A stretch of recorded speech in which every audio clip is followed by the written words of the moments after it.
नमस्कार, स्वागत है आप सभी का न्यूज वन इंडिया में। मैं हूं आपके साथ शाफनी पटनायक। बुलेटिन की शुरुआत करेंगे बड़ी खबर के साथ। देहरादून से बड़ी खबर, ग्लोबल इन्वेस्टर समिट का आगाज। पीएम नरेंद्र मोदी ने प्रदर्शनी का किया अवलोकन। उत्तराखंड के स्थानीय उत्पादों की पीएम ने प्रदर्शनी देखी।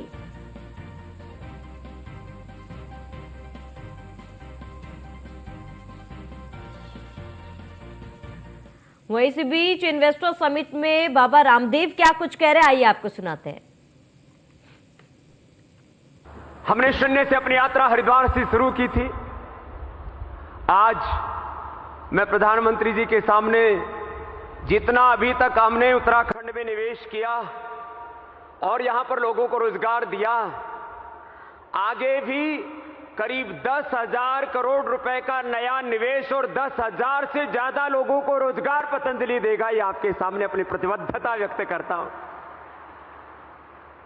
प्रधानमंत्री जी का इतना बड़ा व्यक्तित्व, बातों को ईर्ष्या होती है, लेकिन ये व्यक्तित्व अर्जित करने के लिए उन्होंने कितना कुछ सैक्रिफाइस किया है। कितने लोग हैं जो भारत विरोधी, सनातन विरोधी, जो फूटी आंख नहीं देखना चाहते मोदी साहब को, लेकिन किसी की परवाह न किए बिना विकल्प रहित संकल्प और अखंड प्रचंड पुरुषार्थ के साथ भारत, एक नए भारत का वो जो निर्माण कर रहे हैं। और उसमें उत्तराखंड, जहां के हमारे यशस्वी मुख्यमंत्री जी बड़े ही सहज सरल, सिंगल विंडो, जितने भी यहां पर कॉर्पोरेट्स आए हुए हैं उनके लिए सिंगल विंडो हमारे धामी जी हैं। एक बार जोरदार अभिनंदन हमारे मुख्यमंत्री जी का भी। माने लॉ एंड ऑर्डर की बात और पीस के साथ प्रॉस्पेरिटी के नए सोपान घड़ने की बात हो, भ्रष्टाचार मुक्त, अपराध मुक्त, प्रदूषण मुक्त, एक बहुत ही सुंदर वातावरण। मैं तो जितने भी कॉर्पोरेट हाउसेज यहां आए हुए हैं, मैं सबसे कहूंगा उद्योग धंधा यहां भी करना, बाहर भी करना, लेकिन जितने भी कॉर्पोरेट हाउस हैं, एक हाउस अपना उत्तराखंड में बना लेना, आपकी उम्र बढ़ जाएगी। इतना सुंदर ये उत्तराखंड, और इसमें समृद्धि के नए अवसर। वर्ल्ड का health and wellness tourism Uttarakhand, world का स्पिरिचुअल टूरिज्म का डेस्टिनेशन उत्तराखंड, जो डेस्टिनेशन उत्तराखंड की बात हो रही है।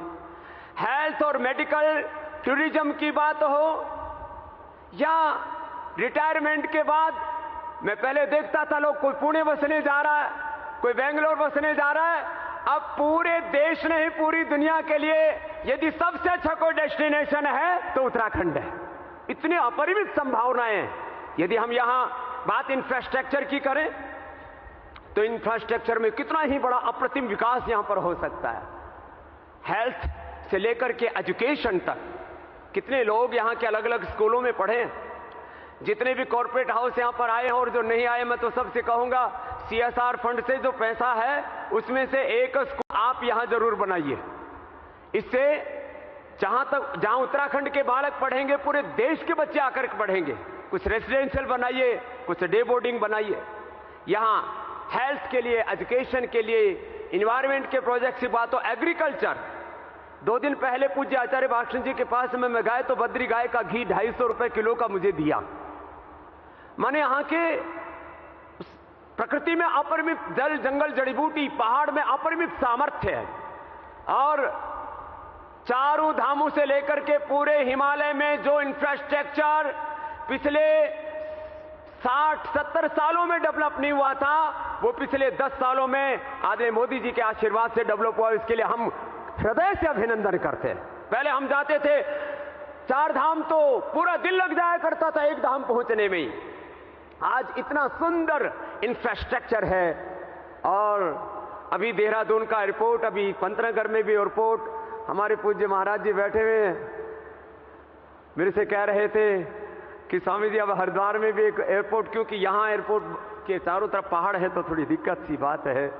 एक तो हम श्रद्धेय मोदी जी से कहेंगे कि देहरादून का जो एयरपोर्ट है उसको 24 घंटे के लिए खोल दिया जाए। हमको भी रात को कई बार 11-12 बजे आना होता है तो स्पेशल परमिशन से लेनी पड़ती है।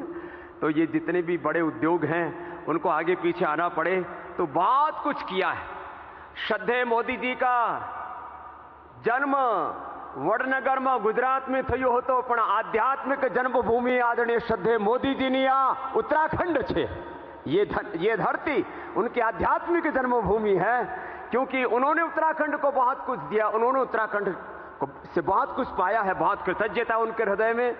आज इस डेस्टिनेशन उत्तराखंड का यह बहुत ही बड़ा आज एक नया कीर्तिमान इतिहास बनने जा रहा है। यहाँ पर संस्कृति मूलक समृद्धि का और पीस टू प्रॉस्पेरिटी का जो मंत्र हमारे यहाँ के यशस्वी मुख्यमंत्री जी ने दिया है, मैं आश्वस्त हूँ यहाँ समृद्धि के, संस्कारों के, अपने सनातन ज्ञान, विज्ञान, प्रज्ञान और अनुसंधान के सांस्कृतिक विरासत को लेकर के समृद्धि के जो ये नए शिखर गढ़े जाएंगे, उसमें उत्तराखंड एक बहुत बड़ी भूमिका निभाएगा।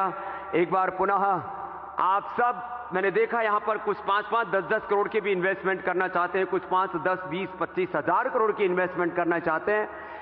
30 साल हमें उत्तराखंड में हो गए यहाँ। मैं अपने अनुभव से इस बात को कहता हूँ कि 30 सालों में एक तो यहाँ का जो वातावरण है, जैसे यहाँ के स्किल्ड लेबर है, बहुत हार्ड वर्किंग लोग हैं यहाँ के। पूज्य आचार्य बालकृष्ण जी और हमने जब यहाँ से यात्रा शुरू की थी अपनी योग की, अध्यात्म की, स्वदेशी की, जो सपना है हमारे देश के प्रधानमंत्री का, वोकल के लिए हम लोकल बने और लोकल को ग्लोबल बनाएं। ये उत्तराखंड मात्र एक इन्वेस्टमेंट की भूमि नहीं है, ये पुण्य भूमि भी है। एक फकीर जो 30 साल पहले यहाँ पर आया था, 1 रुपए नहीं था, आज हजारों करोड़ का साम्राज्य खड़ा हुआ है, तो उत्तराखंड का आशीर्वाद भी फलता फूलता है। ये इतनी बात कह करके मैं सभी से आह्वान करता हूं, आओ हम सब मिलकर के एक नए उत्तराखंड का, एक नए भारत का निर्माण करें। और जो विकसित भारत के स्वप्न दृष्टा हमारे श्रद्धेय प्रधानमंत्री जी हैं, उनको इतनी ताकत दें कि आने वाले 10-15 सालों में भारत विश्व की सबसे बड़ी आर्थिक, आध्यात्मिक, राजनीतिक महाशक्ति बने। इतनी बात कहता हूं, अपनी बात को विराम देता हूं। जय भारत, जय उत्तराखंड।